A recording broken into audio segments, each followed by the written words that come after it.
Am I the a-hole for not sharing my inheritance? So, bit of a background. I was a big oops. My bio mom was a wealthy woman who apparently never wanted marriage or kids. She met my dad at a work event, same job type, different locations, not sharing specifics for anonymity, and they started seeing each other casually for a few months. And then boom! Her pill, the rubber, and a plan B all failed to stop me from existing. My mother was going to abort me, but my father begged her not to because he was actually married and was told that his wife only had like a 1% chance of ever carrying a baby to term.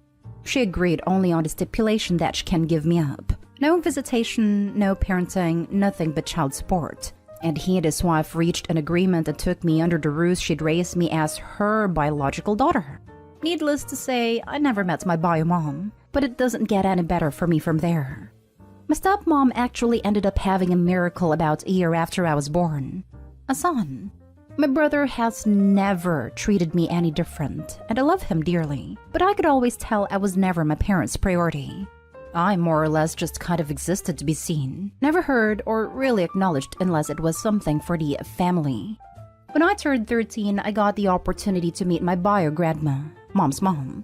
She had no idea I existed and petitioned for visitation. I loved it so much with her that I asked if I could live with her. My dad and stepmom seemed happy to be rid of me and accepted. My bio mom never visited her mom anyway, a rift over her not settling down and having kids. Well, that was 6 years ago. My bio mom just died a month ago and surprisingly left everything she owned to me, with the stipulation that I go to school for business and better myself according to her letter that the lawyer and trustee told me about.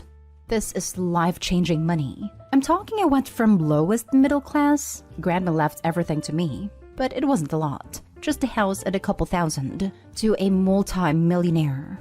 Now, my dad and stepmom are on my case to share the money. I have no idea how they found out as grandma passed last year, right after I graduated. It was her dream to see me graduate and she had been sick for a few years. And the only person I talked to is my brother, but I never even told him. Apparently, they don't have the money to send him to an Ivy League school like they've always wanted. But money's no longer an object for me. I know they raised me for 13 years, but this money could really change my life. Am I the a-hole if I don't share it? Now for the top comments. Don't give them money. Maybe set something up with a lawyer like a trust for your brother to use for only school. This way money can't be withdrawn from it. They have proven they only want the money, not the a-hole. This is a reasonable thing to do. Despite the parents treating her indifferently, her brother sounds like he was a good brother. So I can understand if she wants to help him, but with rules in place that make sure it's only him that benefits. It's still a huge favor on Opie's part. Opie's not a-hole in any way, shape or form. Not a-hole. Clearly you weren't a priority until it benefited them. They let you go without thinking twice. Keep the money and do with it as your grandma you would have wanted to. Seems your bio mom showed up for you in ways the family that was physically there didn't. Yes, yes, yes. Opie, you weren't a priority until you had something they wanted to take. If you want to help your brother, contact a lawyer who can help you set up a trust account that pays only for his university tuition, so it cannot be withdrawn by your dad and stepmom, and your brother cannot be pressured to give them anything, etc. Not stay home. They should have treated you better, and now they are facing the same fate as Cinderella's family did in the classic fairy tale. You reap what you sow. Please hire a financial advisor. This, you want someone who can help maintain the money, as well as help avoid tax situations you've never had to deal with before. Also, tell your parents to kick rocks. When your brother graduates, if you want to pay off whatever loans he has, you can make that decision for yourself based on the relationship you have with him. But don't tell him or these jerks it's even the remotest option. They sound like the kind of people who will never leave you alone if they think they can use you for their own ends. Now for the next story. Am I the a-hole for allowing my stepson to call me dad? My wife, 39 female, and I, 36 male, got married and moved in together last year after 3 years of dating. She has a son, 15 male, with her ex-husband, 42 male. He was never abusive to any of them, but he used to be extremely cold, emotionally distant, and easily irritable. So my wife divorced him when the kid was 8. Since then, he has constantly tried to be involved in his life, but the child doesn't like him at all. He tries to make a man out of him, but his son is a huge softie, which is obviously an inherent incompatibility. He views his dad's approach as him not being accepting of who he is. I met the kiddo when he was 12. I had already been dating my wife for a year at that point, and we both knew that things were going to get serious, so it was the right time. I instantly felt a connection to him, and my paternal instincts spiked up. I'm sterile and I love children, which is an unfortunate combination. From that moment on, I started spending as much time with him as possible. The ex-husband really hated this and accused me of trying to steal his son.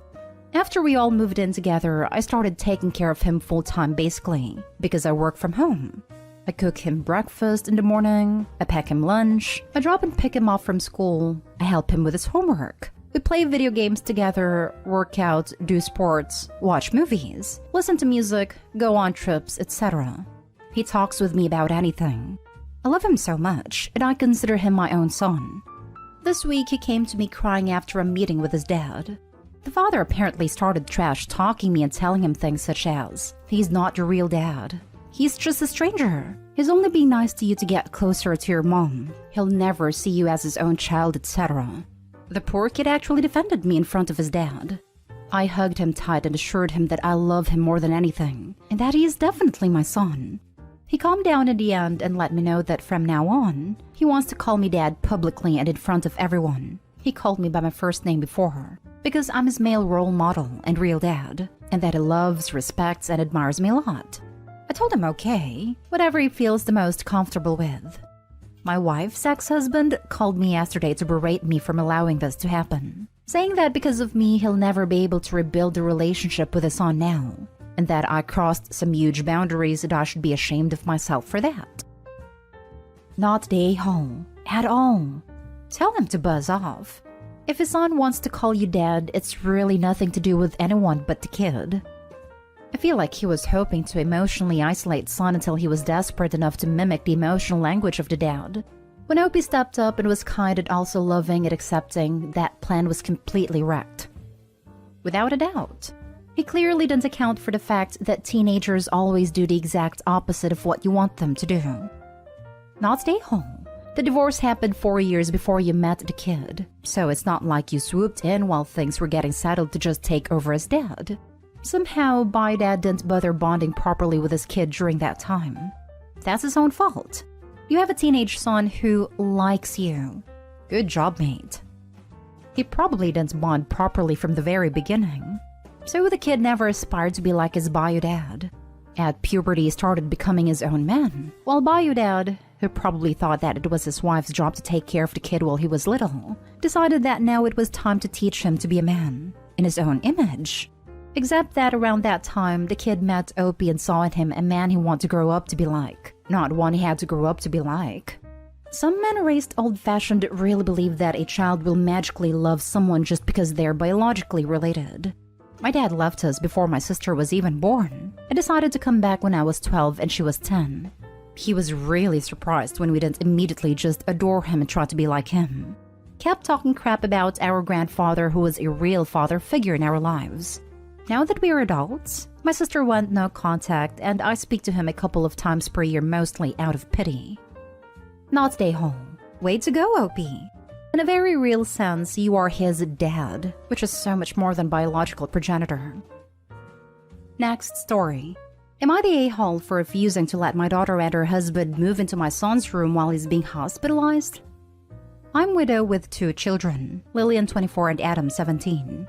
After my husband's death, we sold the house, gave Lillian her part of the inheritance, and then put Adam's inheritance money towards his college fund. Adam and I now live in a 2-bedroom apartment. 2 months ago, Lillian's husband blew all her inheritance money and got them involved into debts that caused them to become homeless. It's a scheme her husband put all the money on and they lost everything. They begged to come live with us. I said yes, and they have taken over the living room ever since, causing a huge mess. Now a bit about Adam. So Adam is dealing with a number of health issues. His father's death literally ruined him, and very recently his condition required for him to be admitted to the hospital and getting rehab. He literally yelled out for his dad at the hospital. It's heartbreaking to see him like that. It's just an overall sad situation and whole family is praying for Adam to get better and be home soon. Lillian came to me yesterday and told me that her husband suggested that since Adam is going to be away from home for a while, then maybe I could let them temporarily move into his room. I was shocked, but I declined with a simple no. She ranted about how staying in the living room and the couch has damaged hers and her husband's health, and also lack of privacy pretty much ended any intimacy they had, and I should consider letting them take the room and promise that Adam won't find out or even noticed. I said no because there's stuff in there that Adam's dad bought him, and Adam wouldn't want it touched. She got upset and called her husband to come talk some sense into me. He went on about how Lillian is as much my daughter as Adam is my son, and said that it wasn't like they were moving in permanently, but I still refused, and the three of us started arguing. Lillian teared up and said that I was stubborn and cold towards her, but I said it wasn't my fault her husband decided to throw away her inheritance money and caused them to be in this situation. She stormed out of my room and her husband followed to comfort her. They both haven't been talking to me or even asked how Adam is doing. Am I being stubborn for saying his room is off limits, or are they being unreasonable? Now for the comments. WTF? You need to make them move out, OP. I can't imagine them being there is in any way having a positive effect on your mental health, or your son's. Evict them. Do it today rather than tomorrow because they will take over Adam's room the moment you're out to get groceries. And they will invade his privacy and safe space and cause harm that cannot be undone. If you don't want to leave them high and dry, pay for a motel for a week. But you need to realize that their bad decision-making will not stop at blowing all of the money, husband, and staying with the idiot that blew all her money, daughter. Not day-hole. Honestly, you've been more than generous letting two adults move in with you in the first place. You need to lock Adam's room to keep them out though, since it sounds like they both think rules don't apply to them. I agree. I'm sure them being there isn't going to help Adam's recovery. Yes, Lillian is your daughter too, but she's an adult and she's married. You are no longer responsible or required to keep a roof over her head. Your son is a minor, and as such, you have certain responsibilities towards him that you don't have for your adult daughter. Your daughter has had 2 months to get back on her feet. Perhaps they need to be getting a couple of extra jobs to get the funds together to get an apartment if they don't like where they're currently living. But you shouldn't have to pack up your son's stuff while he's in the hospital, so that they can have more space. If they want more space, then you need to get off their butts and get their own place again. Or maybe they can go live with his parents. Not stay home. Yes, don't let them get any more comfortable than they already are, or they'll never leave. She's your daughter and she was given her inheritance and blew it. I'll bet she had a bedroom in your house when she was 17. Your son deserves to have his own space now too. Not stay home. Last story is titled, Am I the a-hole for throwing a family into the street? Okay, so it sounds worse than it is, I think. My wife and I purchased a home back in August from a family who was waiting for the construction on their own home to be completed. We agreed to close at the end of December, but further agreed to give them a grace period of up to 3 months to end of March if their construction was delayed past the expected completion date. They repeatedly told us they didn't expect any excess delays and would be trying to move out of the house as soon as possible. In November, the seller informed us that they were going to need to take the full 3-month grace period, as their construction had gotten more delayed than expected. We grumbled at the time but accepted this, since it was in the contract and was their right to take it.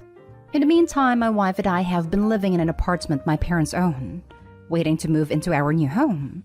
My parents bought a place in our city so they could spend more time closer to us and to our child who is their first grandchild, born 10 months ago. My parents only plan on moving here for an extended period starting in September of this year. The apartment we're in is pretty small. It is not really suitable for a baby, especially one who is right on the cusp of walking. We are very eager at this point to move into the new place and make sure it has sufficient amenities for the baby as well as for us. In order to get things ready as soon as possible, my wife has been working to secure a contractor for a renovation of our new home, which is estimated to take up to a month. We have already paid a down payment to the contractor to book him for April of this year. So you can imagine our surprise when the seller called up about a week ago and offered to pay rent for us to extend the grace period an extra 6 weeks. We didn't really want to delay further, so we told them that we were sticking to the terms of our contract. and that they had to give us the keys and remove all of their property from the premises by the end of March. Today they called again and this time begged to let them stay for an extra month until the beginning of May. They said that they had nowhere to go.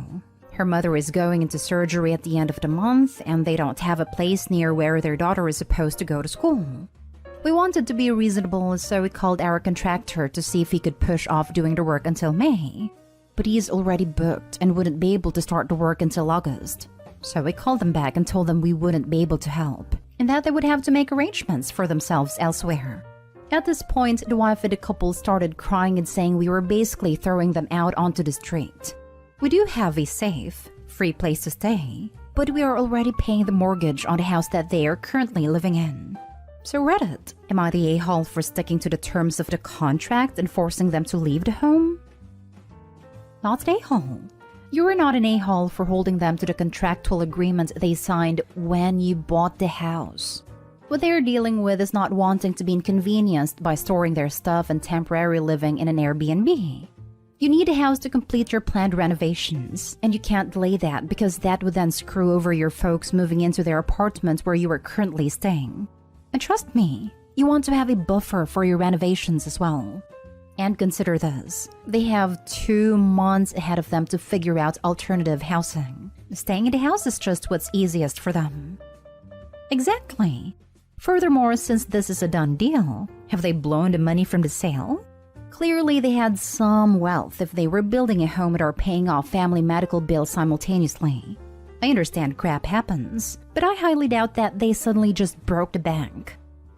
Not a home. Good grief. Sorry to say this, but you may have to legally evict those folks. Would you actually have to evict rather than just make them leave?